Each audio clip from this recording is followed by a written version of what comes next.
21년도 해외 주식 거래 대금 1위 키움증권이 미국 주식이 처음이라면 누구나 $40 드려요.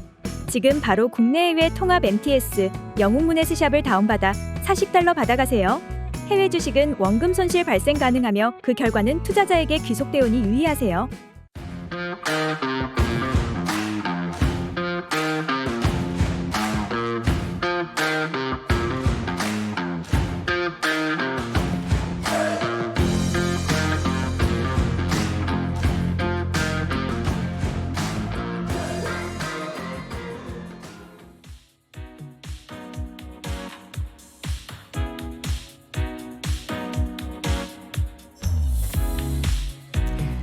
아침에 시작을 알리는 글로벌 주식 라이브 월스트리트 모닝 브리핑 1월 30일 1월의 마지막 월요일 새벽 방송 시작하도록 하겠습니다. 여러분 안녕하세요. 여도은입니다.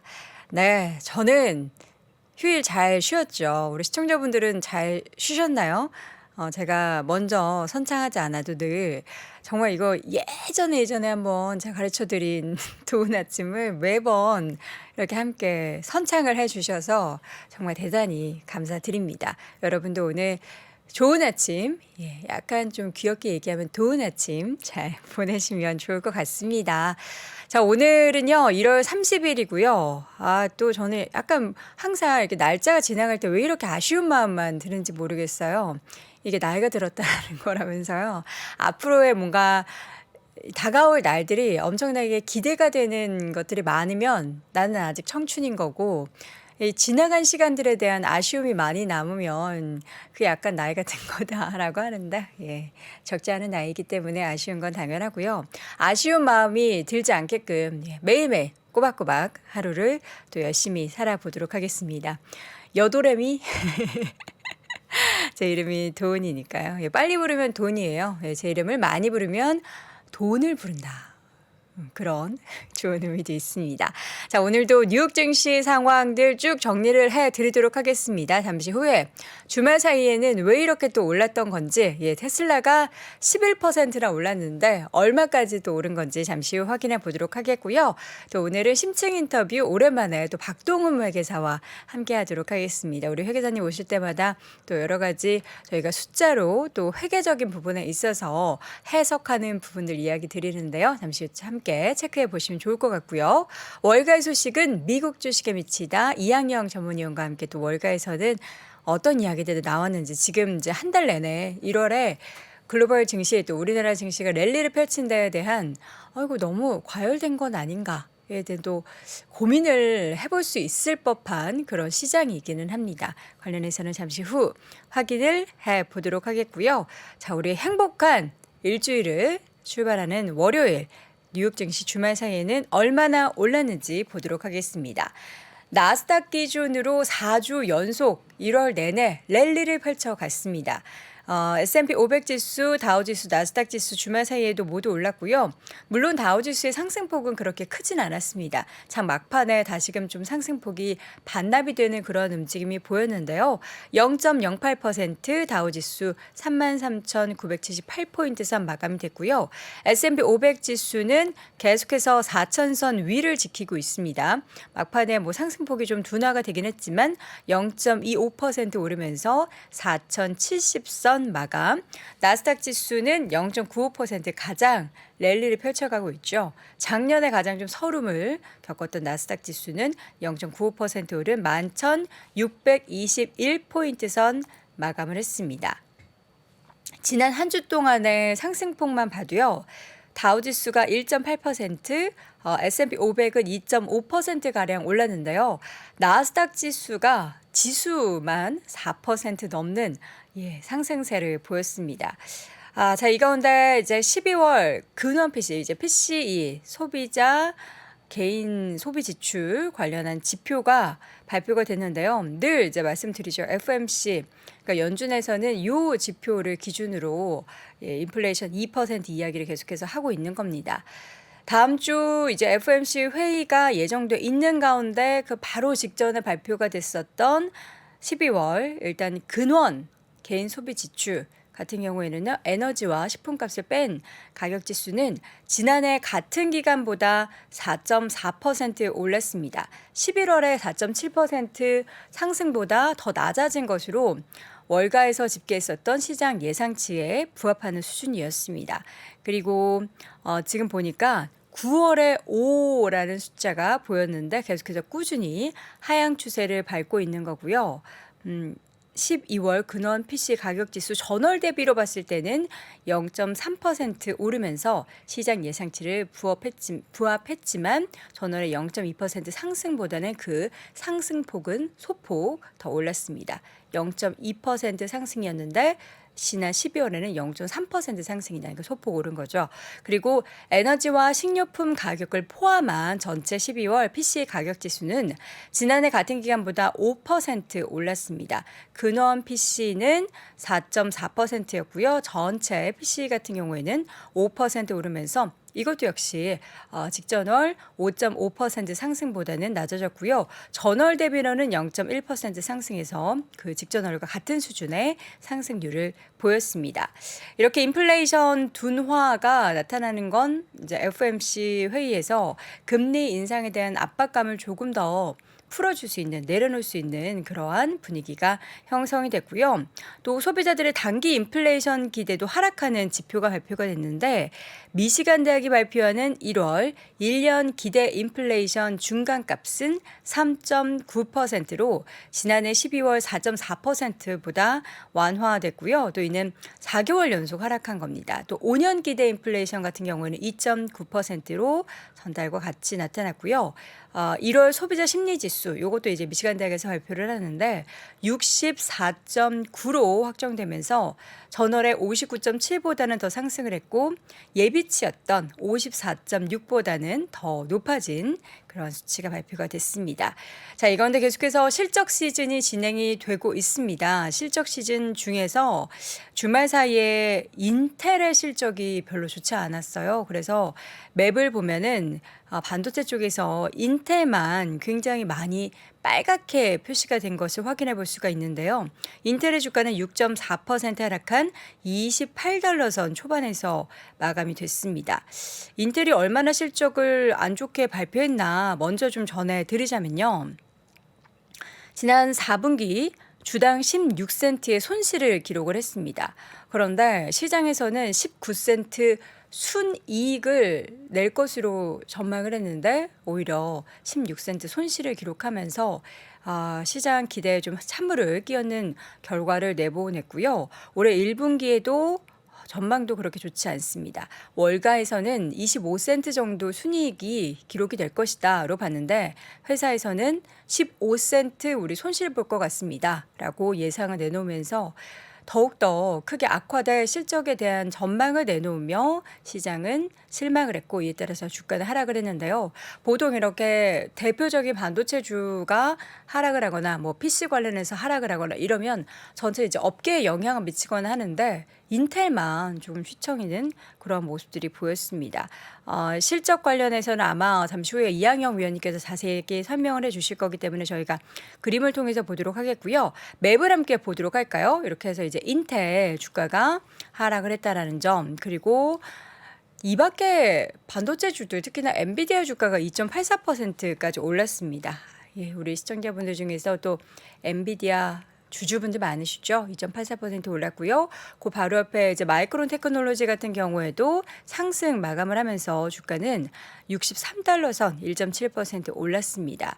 자, 그리고 AMD도 0.32% 소폭 올랐고요. 또 다른 빅테크들도 함께 볼까요? 애플 1.37% 강세, 마이크로소프트 0.07% 소폭 올랐고요. 어도비 주가가 1.34% 오르는 모습, 그리고 구글, 메타 등의 종목들도 좋았습니다. 메타 3%, 구글도 1%대 오름세 보였고요. 아마존 3% 상승, 그리고 테슬라가 11% 올랐는데요. 여러분 이제 전기차 업체 중에 테슬라만 이렇게 많이 오른 게 아니고요. 루시드의 주가가 무려 장중에 98%까지 폭등을 하는 모습이 보였습니다. 일단 테슬라 같은 경우에는 일론 머스크가 백악관 고위 관리자 2명을 만나서 바이든 행정부와의 전기차 시장 확대 협력 방안을 논의한 것으로 알려지면서 이러한 최근에 계속해서 달리고 있는 그런 분위기에서 불을 지피는 그런 상황들이 연출됐고요. 루시드 같은 경우에는 사우디아라비아의 국부 펀드가 루시드의 남은 지분을 모두 매입해서 회사를 비공개 전환하는 방안을 검토하고 있다라는 소문에 장중에 한때 98% 급등, 그리고 마감은 43% 상승 마감을 했습니다. 자, 그리고 이제 어제 전반적으로 이제 빅테크들이 좋았는데 좋지 않았던 업종이 있었으니 바로 정유주였는데요. 그 전일에는 정유주 움직임들이 좋았습니다. 지금 일단 유가 같은 경우에는 배럴당 WTI 기준으로 $80 선 위에서 계속된 등락을 보였는데 주말 사이에는 $79로 조금 내려왔습니다. 실적 내용을 보면요. 쉐보론 같은 경우에는 4분기 매출이 예상치를 웃돌았음에도 순이익이 예상치를 하회하면서 주가가 4% 넘게 하락을 했고요. 이와 함께 엑슨모빌도 1.83% 함께 하락을 하는 모습이 연출이 됐습니다. 반면 이제 여기 보면 파이낸셜 섹터 바로 안에서 비자, 그리고 AXP, 아메리칸 익스프레스 등의 종목들 많이 올랐죠. 일단 비자의 주가가 3% 올랐고요. 아메리칸 익스프레스 저도 이제 여기 회원 가입해서 이제 카드 쓰고 있는데 늘 말씀드리죠. 10% 넘게 급등을 했습니다. 실적이 4분기 실적은 예상치를 미치지 못했는데 올해 가이던스를 좀 긍정적으로 발표를 했습니다. 배당을 또 15% 확대할 것이라는 소식이 주가를 크게 올리게 하는 원인이 됐고요. 또 비자 같은 경우에는 4분기 실적이 괜찮았다. 그리고 1분기 이후에 3% 이상 증가를 한 거고요. 주당 순이익이 $2.18, 그리고 4천만 달러의 순이익을 보고를 하면서 주가가 올랐습니다. 시장이 예상했었던 것보다 좋게 발표가 되면서 긍정적인 주가 분위기 함께 연출이 됐고요. 장난감 기업 중에 헬스프로 종종 말씀을 드리는데 4분기 매출 전년 대비 17%가량 줄어들 것으로 전망하고 또 비용 절감을 위해 인력 15% 감축 소식이 전해지면서 반면 주가는 8% 이상 하락했고요. 추이 애완동물 소매 업체로 이전에 정말 자주 소개해드렸는데 요즘엔 좀 드물었죠. 웨드부시에서 투자 의견을 중립해서 아웃퍼폼으로 상향 조정을 하면서 주가는 4% 넘게 올랐습니다. 올해 꾸준히 소비재로서의 수요가 확대될 것이다, 수혜를 입을 것이다 라는 부분이 투자 의견 상향 조정의 배경이 되는 모습이었습니다. 자, 이렇게 전반적으로 빅테크 위주의 강세가 두드러졌고 전기차 관련된 종목들이 크게 올랐는데요. 이런 시장 분위기가 참 2월에도 쭉 이어졌으면 좋겠다라는 바람이 드는데 지금 월가에서는 아무래도 시장이 좀 1월에 너무 빨리 랠리를 펼치는 것이 아닌가 하는 우려감이 있기는 합니다. 잠시 후에는 월가의 소식 어떤 부분들이 전해지고 있는지 확인해 보도록 하겠고요. 그 전에 앞서서 심층 인터뷰 박동훈 회계사와 함께하도록 하겠습니다.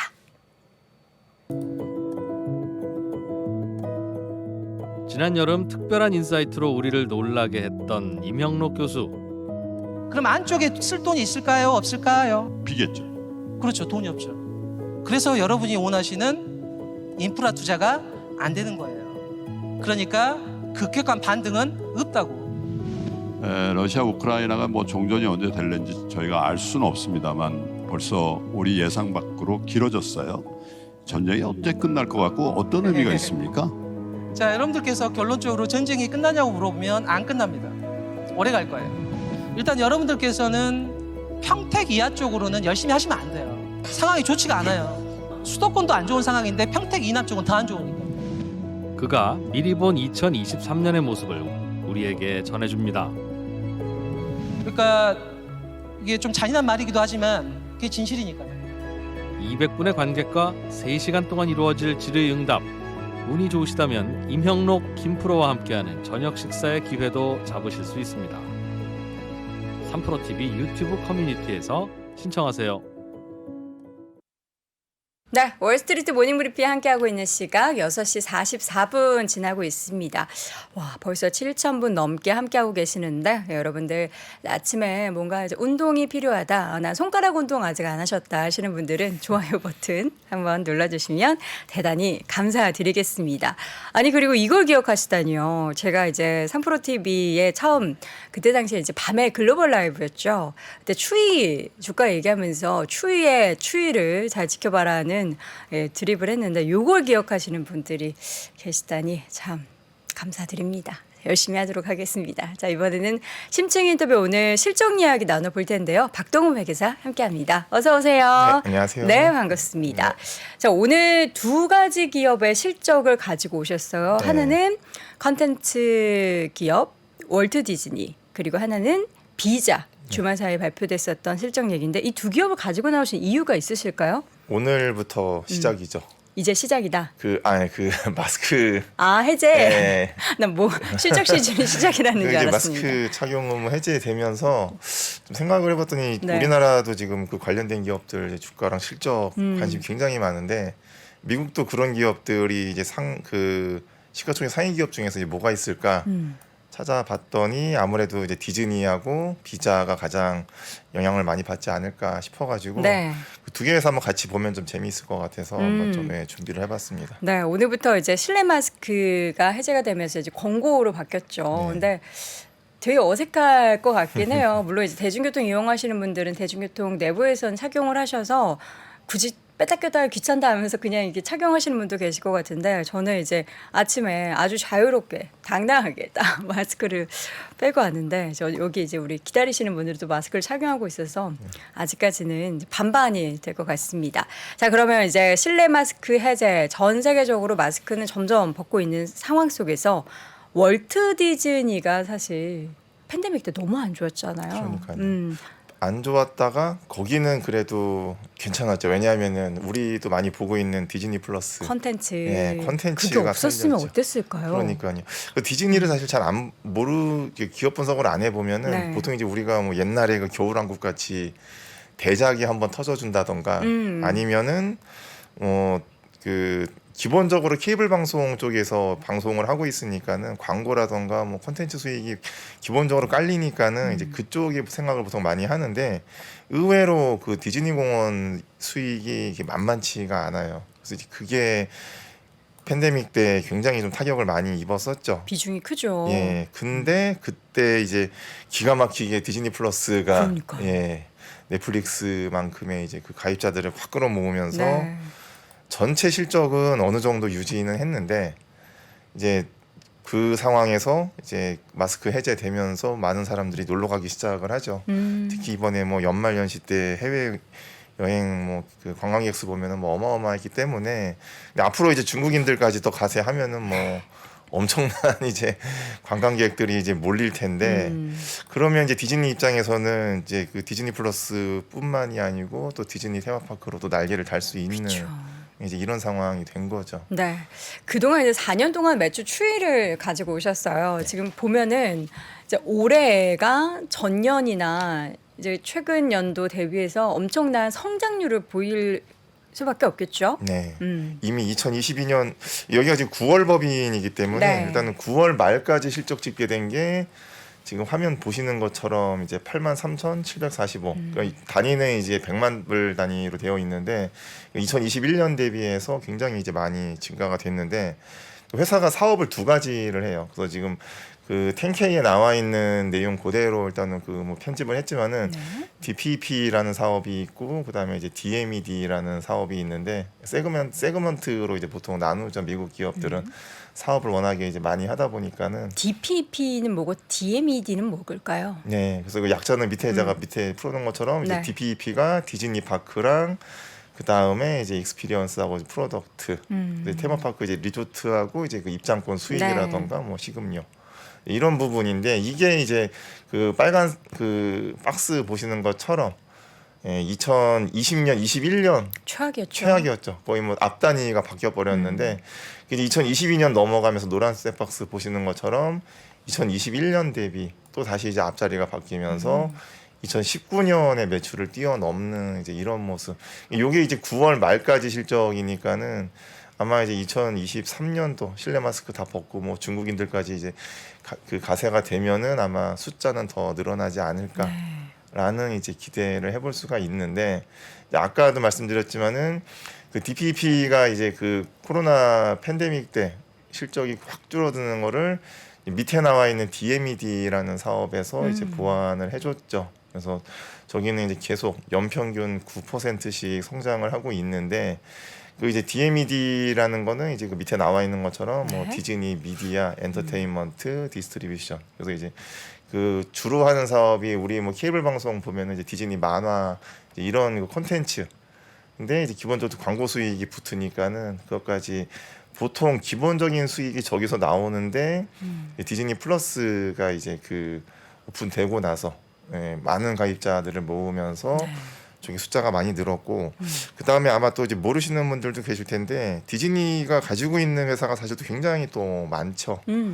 그 뭐 애니메이션 좋아하시는 분들이나 뭐 그 영화 좋아하시는 그 뭐 영화 좋아하시는 분들 아시다시피 뭐 마블이라던가 뭐 픽사, 뭐 루카스필름 뭐 이런 거 20세기 폭스도 가지고 있고, 그 다음에 이제 뭐 ESPN 채널도 가지고 있고, 그 다음에 내셔널 지오그래피 이런 여러 가지 채널도 가지고 있어서 사실 뭐 디즈니 만화만 하고 있는 회사는 아니고, 그 돈 벌면은 계속 이제 왕성하게 M&A를 하면서 콘텐츠 미디어는 뭐 거의 왕국이라고 봐야 되는데, 네.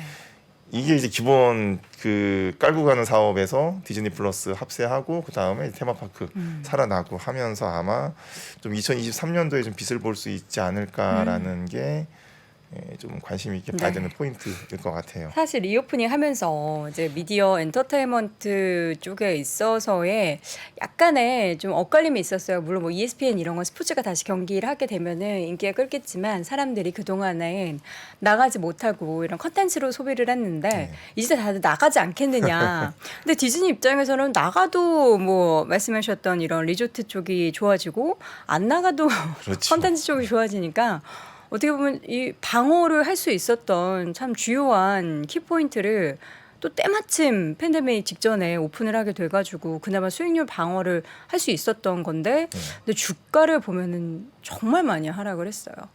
근데 주가가 사실은 하락이라고 보는 게 그게 디즈니 플러스 때 좀 많이 사실 급등을 했었고, 한 급등을 했기 때문에 되돌림이 좀 심했던 거다. 되돌림도 있지만은 사실 그게 이제 6년 7년치 실적과 주가 추이를 보면은 반영을. 또 일정 수준에서 항상 또 유지가 되는. 그러니까 이게 저번에도 제가 말씀드렸지만 미국 기업들은 정말 이 빅테크 같이 급성장하는 기업들 아닌 이상은 네. 항상 실적과 주가는 늘 이제 일정한 비례관계를 보이는 이제 그런 모습을 보였는데, 디즈니가 이제 한 그 팬데믹 때 오히려 또 성장주 성격을 좀 보이면서 이제 디즈니 플러스가 워낙에 이제 많은 가입자들을 모으다 보니까는 그때 이제 좀 많이 좀 급등하다 보니까는 또 급락한 느낌을 또 갖는 이제 그런 상황인데, 네. 실적 대비 주가 추이로 보면은 사실은 이제 과거 수준에서 지금 거의 유지가 되는데, 이제 2023년도에 이제 그 리오프닝 관련해가지고 실적은 또 분명히 늘어날 거다. 그러니까 뭐 급등에 대한 기대보다는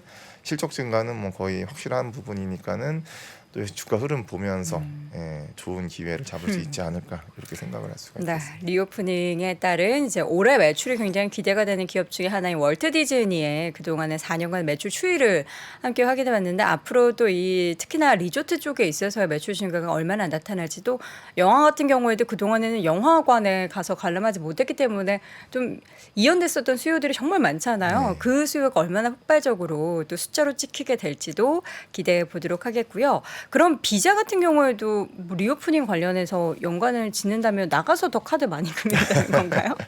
비자가 그 우리가 일단 알고 있는 그 이제 기업 성격이 이제 카드사라고 네. 생각을 하는데, 미국은 아직 비자 10K를 보면은 본인들 이제 카드 서비스는 기본적으로 당연히 하는 거고, 네.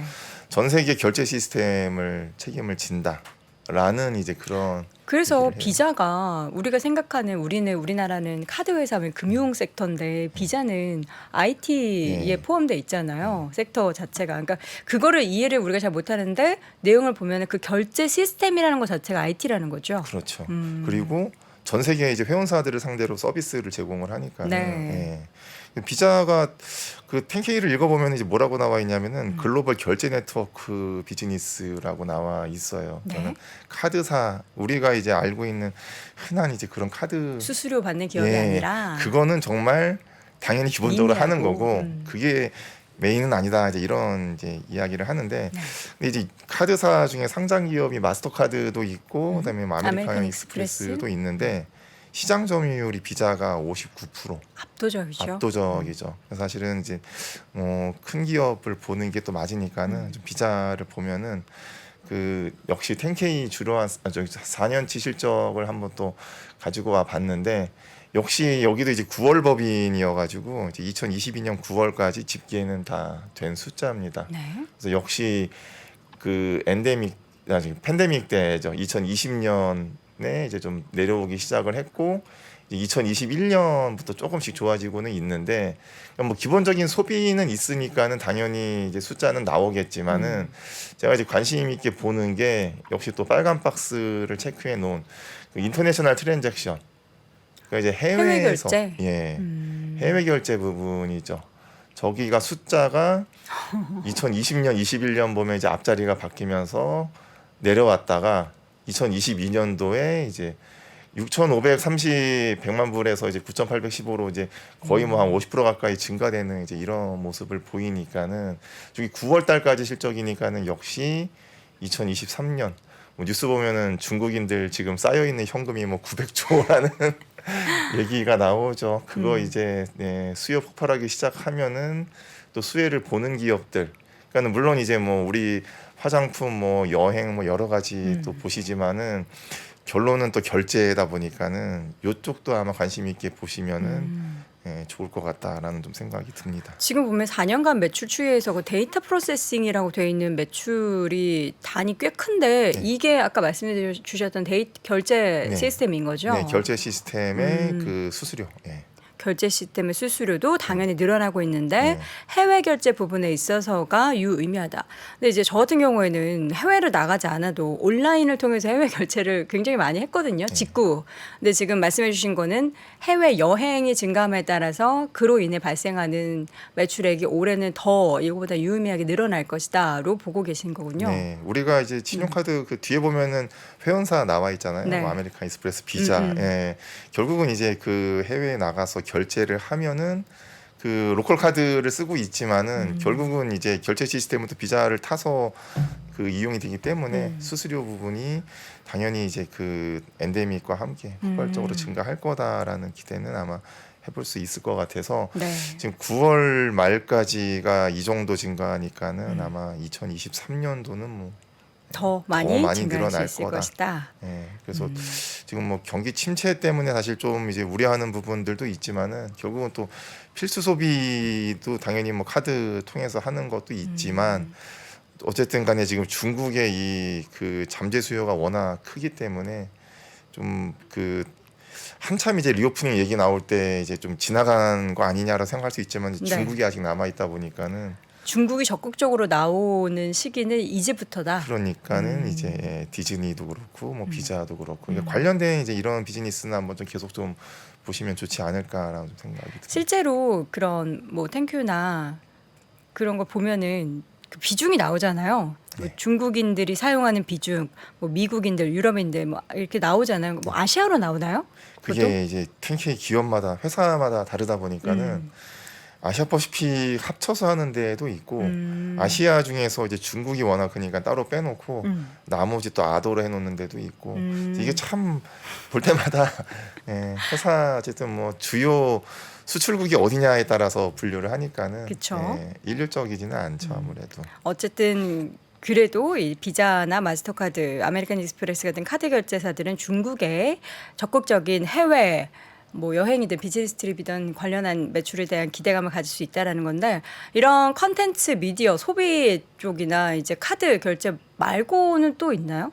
그다음에 이제 우리가 알고 있는 뭐 기본적인 이제 뭐 항공사들 항공 예 아무래도 실어 날라야 되니까는 뭔가 좀 달라지는 숫자가 또 거기서도 보입니까? 그렇죠. 일단은 확실히 추이는 다 똑같아요. 2020년, 21년 숫자 안 나오다가 네. 이제 2022년부터 나오기 시작을 하는데 아마 올해는 더 나올 거다라는 게 결국 아마 키가 아마 중국이지 않을까라고 좀 생각이 드는데 그래서 뭐 항공 쪽은 저는 개인적으로는 차라리 뭐 중국 국가 쪽에 있는 중국 항공을 하는 게 그렇죠. 좋겠다. 그쪽이 더 음.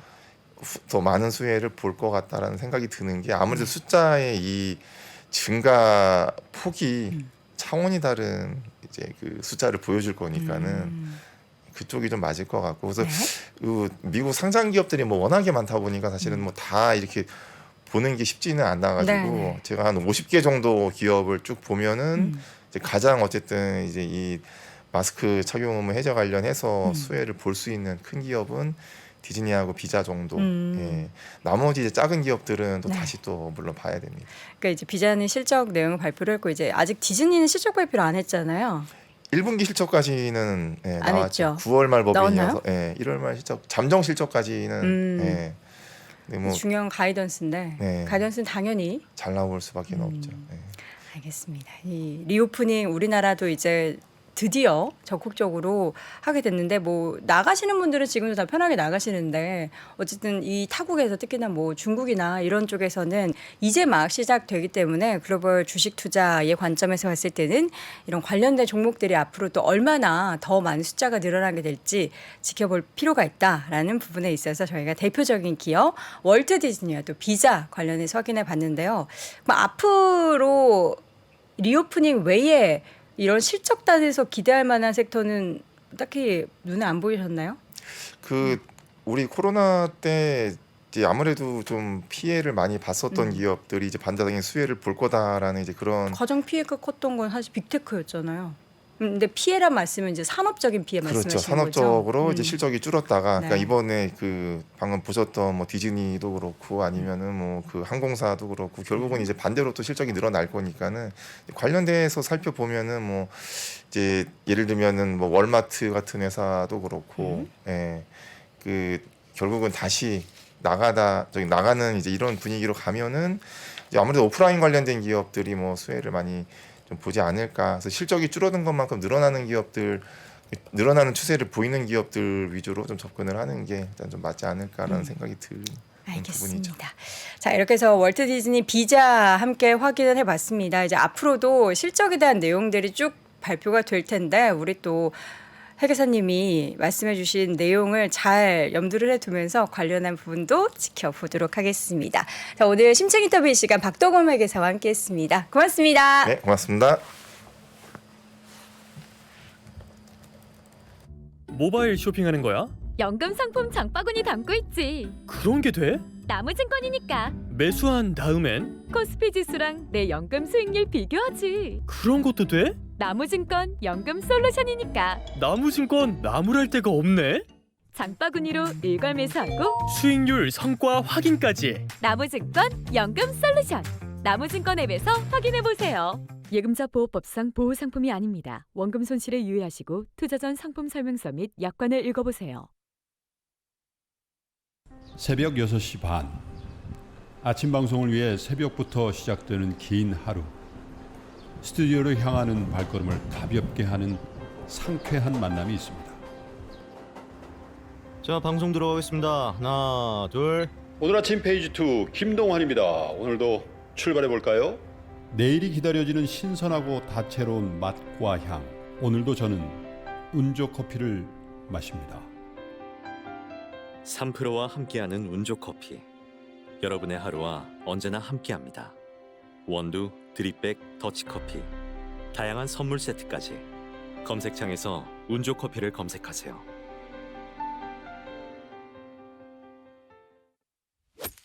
월스트리트 모닝 브리핑 한국투자신탁운용과 함께합니다. 월스트리트 모닝 브리핑과 함께하고 있습니다.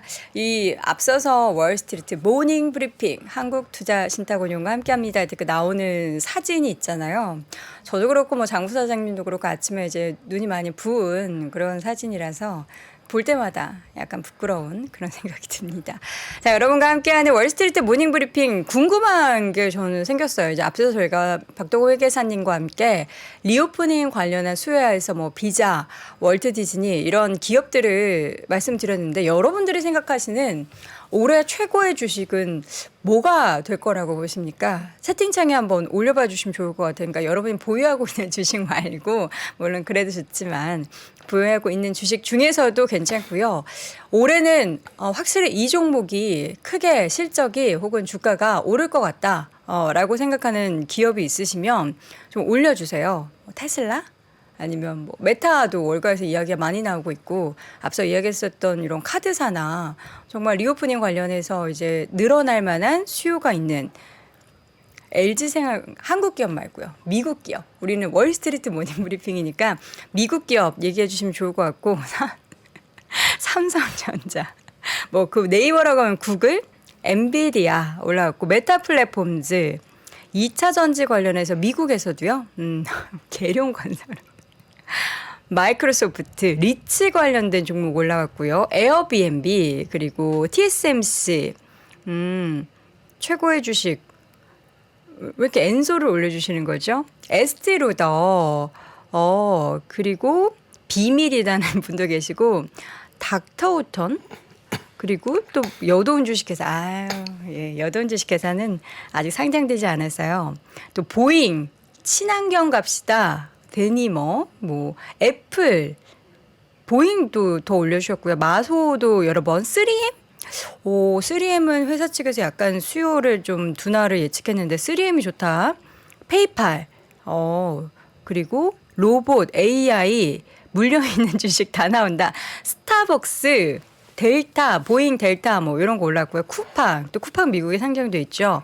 버크셔에서 얘기하시는 것 같아요. 워런 버핏 말씀하시는 거 보니까 리비안, 쉐브론, LVMH 많이도 올려주셨는데 자 이분은 어떤 쪽을 생각하실까요? 궁금합니다. 미국 주식에 미치다 이항영 전문위원 함께합니다. 위원님 어서 오세요. 네, 안녕하세요. 이항영입니다. 네, 올해 최고의 주식 로블록스도 올라왔고요. 지금 차지 포인트, 뭐 물린 종목 다 올라온 것 같긴 한데 비욘드 미트, 비욘드 미트, 로키드 마틴 다 올라옵니다. 저는요 여기 말씀하신 주식 중에 아주 이상한 주식 몇 개들 안 올라가는 것도 있겠지만 그쵸. 오늘 대비 연말 12월 30일 보면 다 올라갔을 것 같습니다. 연말 기준으로 하면 그렇죠. 근데 고점 대비해서는 아직 좀 수익률이 고점은 마이너스가 워낙 있겠죠. 아직까지 반에 반 토막된 게 맞기 때문에 모르겠지만 지금 쓰신 거 주식이 거의 한 95%는 네. 오늘 가격 대비 연말이면 많이 올라갔어요. 맞아요. 근데 우리는 아직까지 많이 스틸 헝그리 배가 고프죠. 수익에 대해서. 그렇죠. 자, 네. 주말 사이에 이 시장을 보면은 네네. 1월에 확실히 네. 월말까지는 이러한 움직임들이 지속될 거라는 기대감을 갖게 하는 것 같아요. 맞아요. 1월에 그 지난 금요일까지 정확하게 보면 S&P 500 기준으로 이렇게 말씀드리잖아요. 보통 때요. 6.0%가 올라갔습니다. 네. 그러니까 많이 올라간 거 사실이에요. 그래서 이게 좀 더 올라갔으면 하는 기대감을 갖고 있는데 웬만하면 이틀 남았잖아요. 이틀 남았기 때문에 크게 오늘이랑 내일 미국 시장에서 크게 좀 이상하게 하지 않는 한 1월은 상당히 올라가면서 끝날 것 같고요. 이제 마침 이제 내일이면 끝나기 때문에 1월 정리하고 1월에 이렇게 강했을 경우에 연말까지 해서 어떻게 흐름이 가는지 내가 지금 준비를 하고 있는데요. 그건 제가 좀 내일 또 준비해서 내일까지 1월까지 끝나고 내일 모레 끝나고 나서 확인하겠고요. 네. 일단 지난 주말에는 큰 틀에서 보면 PC에 발표된 것이 컸었죠. 그것은 결국은 여러 가지가 있겠지만 우리가 해석할 수 있지만 인플레이션에 대한 둔화가 다시 한번 확인됐다는 정도가 가장 큰 화두였다고 보셔야 되겠고요. 종목별로 보면 앞서 많은 분들이 올해의 주식으로 테슬라를 말씀하셨는데요.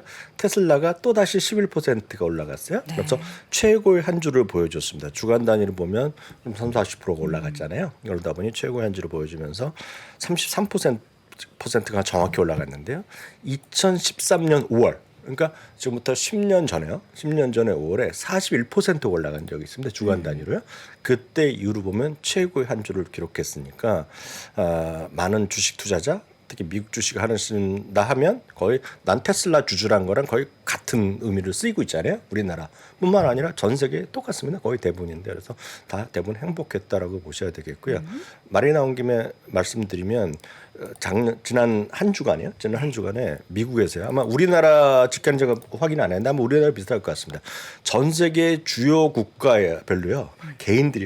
개인들의 순매수, 미국 주식 순매수의 단연코 1위는 이거죠. 테슬라죠. 그렇죠. 순매수가 가장 순매수가 1위인데요. 이것도 뭔지 아세요? 2위요? 네. E 맞추시면 제가 오늘 나가서 바로 그냥 비싼 거 스타벅스가 제일 좋은 걸 사드릴게요. SQQQ? 아니요. TQQQ? 종목입니다. 종목. 종목이에요? 네. 1위는 압도적으로 그러니까 대부분의 나라가 1위는 테슬라입니다. 순매수가. 지난 한 주에 근데 2위 메타. 아니야. 2위는 다 틀렸네. 2위는 10나라가 있다면 7, 8나라는 테슬라가 1등이에요. 뭐 찾아보시면 반칙이죠. 아니요, 안 찾아. 이미 틀렸기 때문에 저에겐 기회가 없어요. 여러분 맞춰주세요. 여러분 맞춰. 뭐 F 올라왔고요. 네. 또. 여러분 혹시 맞추시면 언젠가 여기 찾아오시면 네. 저희가 몇 개 안 남았는데 엔비디아? 엔비디아? 그렇으면 저희가 저 후드티 있죠. 스타벅스. 예. 뭐예요, 정답이? 거의 지금 맞추면 나중에 올라올 거예요. 확인이 될 텐데. 마이크로소프트 게으른 농부님 올려주셨고. 배드 또? 베스 앤 비욘드죠. BBB요? 그건 민 주식이잖아요. 민 주식은 뭐건 간에 그만큼 개인 샀다고요? 투자가들이 그렇게 했다는 얘기죠. 그러니까 한쪽에서 보면 테슬라를 많이 사시는 나라가 있고 또 그러니까 국가별로 제가 한번 통계를 봤어요. 국가별로 순매수한 주식에 상당수의 많은 거가 배드 베스 앤 비욘드가 나오는 거예요. 그러니까 이거는 그만큼 저는 근데 물론 투자하셔서 수익 많이 보셨고 그래서 다행이기는 하지만 네. 민주식이 2위라는 게 조금 아니, 그런 나라들이 꽤 있다는 거죠. 그런 나라가 있다라는 거는 미국 10나라 중에 2나라는 그게 그러니까 1등 한 주식이 딱 2개밖에 없습니다. 지난주에. 여러분들이 못 맞추셨을 기업인 것 같아요. BBB라고 합니다. 아쉽습니다. 네, 어쨌든 네. 그랬고요. 네. 그래서 테슬라 이외에 가장 많이 산 주식은 BBB였다. 네, 전 세계에서 순매수 1위 했던 나라가 있다는 거죠. 요거는 근데 길게 가지는 않을 것 같죠. 길게 가지는 않죠. 왜냐하면 회사에서 BBVI가 지난주에 또 얘기했잖아요. 그 회사 그 은행에서 너희도 어렵다고 얘기했다. 네네. 다시 한번 얘기했기 때문에 그럼에도 불구하고 오늘 또 올라갈 수도 있죠. 뭐 우리가 알 수 없는 노릇들인데. 예, 여러분 BBB 그 아이스크림 아니고요. 네. 배드베스 비욘드 BBB 말씀드리는 겁니다. 네. 접근은 하기엔 좀 네. 위험한 기업이긴 하죠. 네. 자, 그래서 주간 단위 이렇게까지 해갖고 네. 보여드렸고요. 앞서 말씀하셨겠지만 개인 소비 지출입니다. 개인 소비 지출이 여하튼 좀 더 중시하는 지표는 맞거든요. 그 연준에서 12월달에 4.4 예상 수준에 딱 나왔지만 어찌됐건 눈높이가 낮아지고 있다는 거. 전월 대비 0.2%가 내려왔거든요. 그러니까 이런 것들에서 상당히 긍정적인 시각이 분명히 시장에 반영돼 있고 잠시 후에 또 시간이 되면 말씀드렸지만 이걸 갖고 또 신난 사람들도 분명히 있죠. 지금 주식시장에서는 늘 말씀드리지만 아주 공격적으로 보는 사람이 있고 신중하게 보는 사람들이 있는데 작년 12월까지만 하더라도 신중론을 했던 사람이 상당히 앞서갔죠. 근데 지금 이제 신중론보다는 공격적으로 남아있던 몇 명 안 되는 사람들이 완전 신났죠 지금요. 대표적인 인물이 탐리가 되겠고요. 미시간 대학교에서 똑같이 소비자 신뢰지수도 발표했는데요. 소비자 신뢰지수도 조금 더 좋게 나왔어요. 지난번에 점정치보다 또 좋게 나왔는데요. 이거는 아셔야 될 게 기준이 100입니다. 그래서 아직 멀었어요. 그렇지만 좀 올라가고 있다는 것 자체가 긍정적으로 보는 거죠. 그래서 2022년 4월 이후 최고의 수치가 나왔다라고 보셔야 되겠고요. 그들한테 또 설문조사하는 거가 소비자 기대 인플레이션인데요. 소비자 기대 인플레이션도 상당히 1년짜리가 많이 낮아지고 있다는 거죠. 그러니까 이런 것들은 뭐다? 결국은 인플레이션이 계속 되기보다는 조금씩 안정됐다. 물론 많은 사람들은 2%로 갑자기 확 떨어지길 원하지만 그렇지는 않을지언정 전체적으로 내려오는 것 자체 결국 주식은 방향성이란 말이죠. 경제 지표가 됐건 주가가 됐건 이게 됐건 방향성의 변수라고 꼭 이해하시면 좋은데요. 그 방향성의 아래로 내려가고 있고 그것이 계속해서 확인되고 있다는 것 자체는 긍정적 신호로 보더라도 문제는 없다라고 일단은 먼저 좀 보시면 좋을 것 같고요. 여하튼 10년물 금리는 이틀 좀 그러니까 거의 움직임이 없었습니다. 이틀 동안요. 조금 반등한 건 사실이 되겠고요. 미국 달러도 이거 돋보기로 보니까 이제 조금 강보합인데요. 추세적으로 원하는 건 저희가 쭉 더 내려오기를 원하잖아요. 98, 96 내려오기를 원하지만 아직은 아니지만 이 어떤 이 상태에서 좀 안정된 흐름을 보이고 있고 달러의 약세 추세에 대해서 베팅을 하는 사람들이 좀 있다라는 것도 우리가 긍정적으로 보셔야 되겠습니다. 네. 자, 이어서는 금값과 유가까지 한번 같이 보겠는데요. 금은 여튼 정말 숨찰 정도로 반등을 했었던 것이 최근에 이것 역시 이틀째 조금 하락 정도 보이고요. 하락기보다는 약간의 지금 숨고르기라고 보여지고 있고요. 유가는 반등하고 있지만 또 $80 수준 또 거기에 또 걸려 있는 그런 부분이 되겠습니다. 최근에서 금값과 유가를 얘기할 때보다 항상 나오는 거가 결국 금은 이제 달러의 하락과 맞물려서 금값 그리고 비트코인이 같이 얘기가 나오잖아요. 그렇죠. 비트코인이 얼마 전에 15,000, 16,000 올라간다더니 22,000, 23,000달러 되는 것 같아요. 여튼 그런 금값이 있었겠고요. 유가는 뭐 단연코 지금 중국의 변수라고 보셔야 될 것 같습니다. 중국의 변수가 나는 거가 유가. 그리고 커머더티가 네. 되겠죠. 아까 곽동혜에서도 말씀하셨고 리오프닝을 얘기하셨는데 제가 드릴 수 있는 말씀은 우리가 리오프닝 하면 제일 처음에 먼저 리오프닝이라는 단어를 들었던 거가 2021년이었잖아요. 그때 혹시 여론 앵커께서도 기억나실지 모르겠지만 보복 소비란 게 난리 났었죠. 그렇죠. 그래서 우리가 제가 하나만 더 추가적으로 말씀드리면 중국의 리오프닝을 화장품으로만 집중해서 보여주신 화장품 뭐 나이키도 마찬가지예요. 개인 소비의 입장에서 생각하는 것도 맞죠. 그렇지만 늘 말씀 그것 플러스 우리 대한민국 경제의 차원에서 본다 그러면 산업의 리오프닝을 보시는 게 더 좋을 것 같습니다. 산업의 리오프닝. 그래서 산업의 리오프닝은 결국 석유화학에도 영향을 미칠 것이고요. 최근 들어서 보면 소위 산업재들, 소재 이런 것들이 있잖아요. 구리 가격, 알루미늄 가격 딴 쪽에 있고 또 하나는 저 가끔 보여드리는 캐터필러 이런 것들이 시리즈들이 있잖아요. 캐터필러, 뭐 유나이트 렌트 이런 것들이 최고가 행진이 그런 것과 좀 맥을 같이 할 수 있다. 그쵸. 그래서 그런 것들을 좀 늘 말씀드리면 균형감 있는 좀 시장 판단이 좀 중요하다라고 그래서 금가 유가가 나온 김에 같이 좀 말씀드렸습니다. 제일 궁금합니다. 네네. 1월에 너무나 랠리를 펼쳤기 때문에 네. 이 반등이 네. 이어질 것이냐 상저라고 했는데 이게 저면 상저가 뭐예요? 상저하고 상저하고라고 상반기에는 했잖아요. 약간 쉬고 하반기. 네. 예. 근데 이게 저면 하반기는 뭐 얼마나 오른다라는 건지. 그렇죠. 그 시장은 늘 이제 사람들이 다양한 의견이 있고 공격적인 분도 있고 앞서 말씀드린 대로 보수적 분도 있고 네. 좀 신중한 분도 있겠는데요. 반등 추세 이어지면 좋을 거라는 생각을 하고 있으나 그렇게 맘 놓고 그냥 훅 올라가기에는 또 여러 가지 변수가 있다는 생각을 전 좀 하고 있는데요. 다만 기술적 지표로 보면 두 가지 정도 오늘 볼 수 있겠는데요. 골든 크로스가 이제 임박해 있죠 지금요. 지금 위에 있는 게 201선인가요? 네, 요 파란색 있죠. 약간 가늘게 내 위에서 완만하게 되는 게 201선이고요. 빨간 게 이제 골든 크로스가 되겠고요. 요 하나로 이제 골든 크로스가 아마 빠르면 이번 주에 나올 것 같아요. 이번 주 화수 정도에 나올 것 같아요. 느낌으로 보면요. 윗꼬리가 일단 달려 있네요. 윗꼬리가 달려 있습니다. 네, 좋은 지적하셨어요. 이렇게 입을 대고요. 그 또 전에 하나는 보도 윗꼬리가 있죠. 또 하나는요. 201선을 계속 넘으면은 딱딱 밀리고 딱딱 밀리고 했었는데요. 이번에 이렇게 6일째 201선 위에 있습니다 지금. 이것도 상당히 좀 나무는 긍정적인 신호가 되겠고요. 아시다시피 다우지수는 작년 10월에 넘었어요. 그러고 나서 지금 반등하다 약간 다우지수는 주춤하고 있잖아요. 지금 그런 느낌. 그리고 나스닥은 지금 멀었습니다. 나스닥 201선 그 골드크로스가 상당히 시간적으로 필요 있겠는데요. 바로 이겁니다. 이게 나스닥이거든요. 나스닥은 201선, 51선대 거리감이 상당히 있죠. 그럼 빨라야 한 2달 정도. 나스닥은 좀 많이 올라와야겠네요. 그렇죠. 그리고 시간도 필요하죠. 시간. 이게 201선이나 51선이라는 게 시간이 필요하기 때문에 빨라야 한 달 반 정도. 아주 급하게 올라오면 뭐 가능성이 있지만 웬만해서는 한 달 반 정도가 필요할 것 같습니다. 그래서 아직은 시간이 머리가 있는데 그 우리나라는 골든 클러스를 무슨 짧게도 보고 51선, 201선이 그냥 미국에서는 교과서적 의미지만 좀 짧게도 여러 가지를 해석하는데요. 미국에서는 통상 교과서적으로 보면 50일 이동평균선이 200일선을 상향시키는 거. 그리고 통상 그러면 향후 6개월 동안 시장이 좀 강세 기조를 유지하더라. 이런 정도가 해석이 일반적이 되겠어요. 이거 다우지수는 작년 12월에 넘은 그림을 일단 보여드리는 그림이 되겠고요. 이 그림은 다우지수입니다. 다우지수는 이미 넘었다. 그래서 다우지수가 먼저 넘었고 S&P협에 그리고 빠르면 한 달 반 정도, 다음 달 정도 중반 정도에서 나스닥도 가능성이 있다라고 보셔야 되겠는데요. 골든크로스의 추가 상승 무조건 보장되느냐?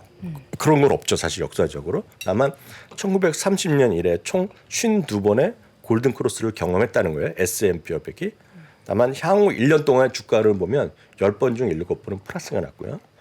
여전히 3번은 마이너스 났던 경험이 있다는 것도 보시면서 너무 골든크로스에 흥분할 필요 없다. 다만 추세적으로 보면 기술적으로는 좀 살아있다라고 보셔야 될 것 같습니다.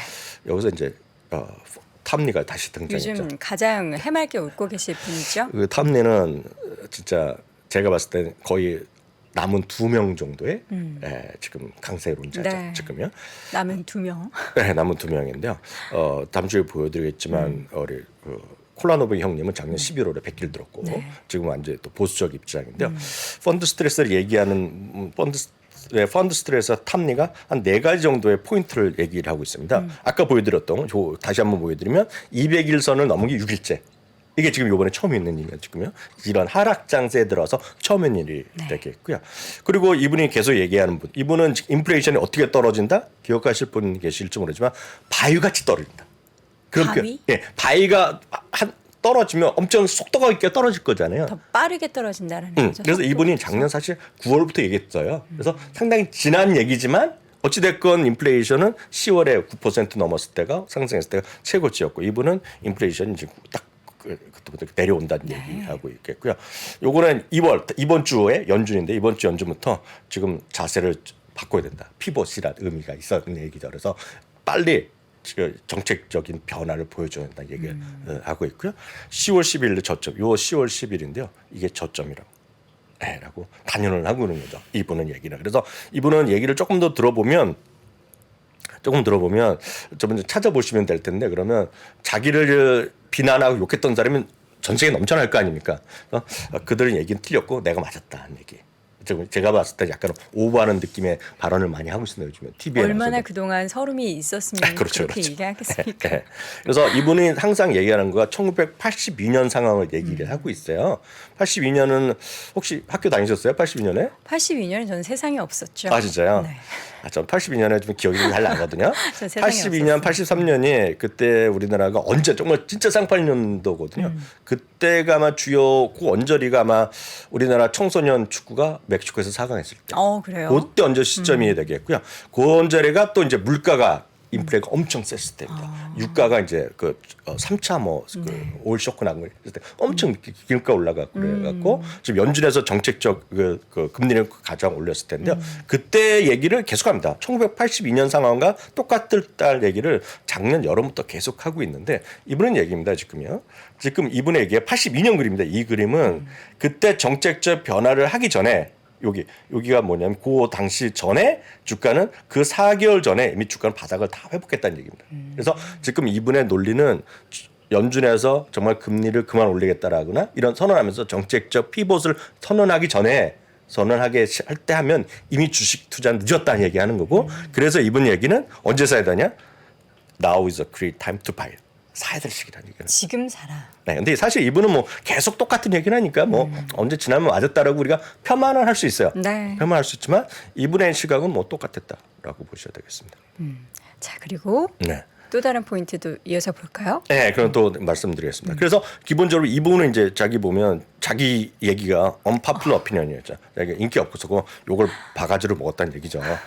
먹었는데 자기가 틀렸고 걔네들이 틀렸고 자기가 맞았다 그런 얘기를 하고 있다라는 얘기. 제가 봤을 때는 좀 약간 오버하는 소리다라고. 이게 뭐 사실 맞고 틀리고는 시차 문제죠. 그렇죠. 예. 네, 그렇죠. 다만 시차도 이제 적당히 시차해야 되는데 예를 들어서 연말까지 계속 지금 다시부터 올라가면 이 사람이 맞는 거지만 그쵸. 또 흘러내리거나 하면 뭐 주식은 똑같은 걸 보고도 욕먹기도 하고 칭찬을 받기도 하는데요. 네. 반대 목소리 한번 또 들어보겠습니다. 알겠습니다. 뱅크 오브 아메리카나 뭐 모건 스탠레이, JP 모건은 여전히 똑같은데요. 많죠. 추가적인 상승을 기대하는 사람을 얘기하고 있지만 뱅크 오브 아메리카 표현이 재밌습니다. 추가적인 상승을 한다면 용암에서 목욕을 하는 느낌일 거다 얘기죠. 저건 엄청 뜨거워서 사망에 이를 수도 있는 거 아닙니까? 위험하다는 얘기죠 지금요. 딱 그런 얘기입니다. 용암에서 목욕한다는 표현이 뭐겠지만 죽는다는 얘기 아니죠. 빠져나와야 된다는 네, 안 된다는 얘기죠. 딱 이 얘기입니다. 그래서 아까의 그런 탐리 얘기랑 전혀 반대 시야로 보시면 돼요. 인플레이션 큰폭 완화하고 있지만 여전히 연준의 기존 목표와는 상당히 괴리감이 있다는 얘기죠. 그리고 물론 반대들 있죠. 시결 교수 같이 네. 지금 고용시장을 보면 안 된다고 얘기하지만 필요 없다고 얘기하지만 고용시장이 여전히 너무 강하다는 얘기하고 있고요. 그래서 시장의 기대보다 금리가 더 올라갈 것이라는 얘기죠. 왜냐하면 지금 많은 분들이 2월, 3월 한 차례씩 올리고 끝날 거라고 생각하고 있지만 아닐 거라는 얘기를 하고 있고요. 그렇기 때문에 2023년에 미국 경제는 여전히 하드랜딩 가능성이 대비해야 된다는 얘기를 하는 거죠. 그러면서 3월 저점의 위험. 3월 저점은 1분기건 2분기 마찬가지지만 대부분의 다수는 1분기 저점. 1분기 저점은 3,950. 언저리거든요. 3,500 언저리요. 그러니까 그 위협까지의 위협도 여전히 많다라는 거. 그래서 지금 시장은 너무 적극적으로 여전히 보시기보다는 지금 한 발은 좀 보수적으로 보시면서 여전히 좀 뭐랄까요? 분산 투자라든가 좀 균형감을 갖는 태도가 좀 필요하다고 보여지겠고요. 이게 반대 이제 자기의 어떤 작년에 항복 선언을 했던 사람이죠. 이분이 원래 반인반신이었는데 이제 사람이라는 거를 작년에 인증하셨죠. 반인이라는 걸 인정했죠. 사람 네. 자기도 반도 사람이라는 걸 인정한 저는 건데요. 사람입니다. JP 모건은 10% 지금부터 다시 추가적인 하락. 이 10%란 거 지금 대비 10%란 거 다 10월 17일 10월 달에 저점을 얘기하는 겁니다. 네. 전부 다. 그 저점에 다시 한번 하락을 대비하라는 얘기를 하고 있겠고요. 똑같은 얘기를 하고 있습니다. 현재 반등은 지나친 낙관론을 근거로 하고 있다는 얘기죠. 그래서 탐리 같은 사람의 얘기는 너무 낙관론이라 얘기하고 있고요. 이런 거 흥미롭습니다. 인플레이션 하락. 그리고 중국 리오프닝이 주요 농고이잖아요. 지금은 저도 이제 중국 리오프닝에서 긍정적으로 보고 있지만 그래서 최악은 지났다 얘기하고 있지만 자기는 거기에 동의하지 못한다는 거고 특히 일부는 탐리 같은 경우 이럽니다. 리세션이 지금 마술같이 우리한테 알려지도 않지 이미 작년에 상황이 끝났다. 그렇게까지 얘기하는 사람이 있다는 겁니다. 지금. 그렇지만 자기가 봤을 때는 ISM 등 경제 지표가 여전히 아주 좋은 건 아니잖아요. 지금 네. 내려가고 있다는 거죠. 그러면 마일드 리세션은 불가피하다는 것이 되겠고요. 결국은 상반기 가장 가능성 있는 건 1분기 말에 저점이 다시 테스트할 가능성. 그렇기 때문에 너무 지금 레버리지를 키거나 이들이 얘기하는 건 레버리지를 키거나 너무 공격적으로 투자하고 이런 것들이 있지 않습니까? 특히 3번, 4번 주식 적극적으로 투자하고 이런 것들은 여러분 좀 자제해야 된다는 시각이 저는 좀 맞을 것 같아요. 네, 네. 알겠습니다. 오늘 80년대 이야기 탐리 때문에 또 끌어왔는데 네. 정프로님하고 저하고 동갑으로 보시는 분들은 오해하신 겁니다. 정프로님이 저보다 어리십니다. 87년생이고요. 예, 저보다 동생이라는 거 퇴근길 라이브에서 종종 인증드렸는데 80년대에 음악 좀 들으신 분들 이분 아실 거예요. 혹시 브라이언 아담스 아십니까? 알죠. 좋아하십니까? 저는 음악을 좋아하는 건 없어요. 그래요? 음악이 별 친하지 않지만 들어는 봤죠. 자, 우리 시청자분들 중에서 브라이언 아담스 이 추억에 잠기신 분들이 참 좋아하실 만한 소식을 전해드립니다. 전 세계 음반 판매 1억 장이라는 기록이 빛나는 캐나다를 대표하는 락스타죠. 우리 또 이항영 위원님이 캐나다에 베이스가 있으시잖아요. 그래서 많이 들으셨을 것 같은데 저 같은 경우는 이제 뱃속에 듣거나 아니면 예전에 이제 올드팝 들었을 때 기억이 납니다. 오는 3월 2일 목요일 오후 8시 SK 올림픽 핸드볼 경기장에서 내한 공연을 갖는다고 합니다. 뭐 여러 가지 정말 주옥 같은 명곡이 있죠. 대표적으로 항상 헤븐이 꼽히는데 브라이언 아담스 내한 공연이 열린다고 하는데 우리 또 시청자분들 중에서 나 정말 예전에 나 20대의 추억에 적고 싶다 하시는 분들은 빠른 예매하셔야 될 것 같은데요. 자세한 상황은 뭐 브라이언 아담스 내한 공연 이렇게 치셔도 나오는데 공연 기획사 우리 라이브 네이션 코리아 홈페이지와 SNS 확인하시면 또 자세하게 보실 수 있다라고 합니다. 안 가실 거예요? 저는 딱 보면서 저는 음악 별로 친하지 않은데 네. 라이브 네이션이 된다라고 생각하고 있는데 작년부터 된다 그랬는데 주가는 작년에도 매롱이었습니다. 솔직히. 네, 라이브 네이션 하니까 또 미국 주식 쪽으로 연관 지으시는데 어쨌든 관련한 내용 함께 체크해 보시면 될 것 같고요. 오랜만에 서울을 찾는 브라이언 아담스의 월드 투어 평소에 이제 80년대 뭐 락이나 팝을 좋아하신다면 이 공연 놓치지 마시길 바랍니다. 자, 이 시간 우리 월가의 소식 미국 주식 미치다 이항영 전문위원 함께했습니다. 위원님 고맙습니다. 네, 감사합니다. 자, 이런 거 이렇게 얘기할 때 해본 노래 쫙 깔리면 좋은데 저희가 아쉽게도 저작권 문제 때문에 들려드리지 못한다라는 아쉬움을 전하면서 월스트리트 모닝 브리핑 오늘 순서는 마치도록 하겠습니다. 여러분 고맙습니다.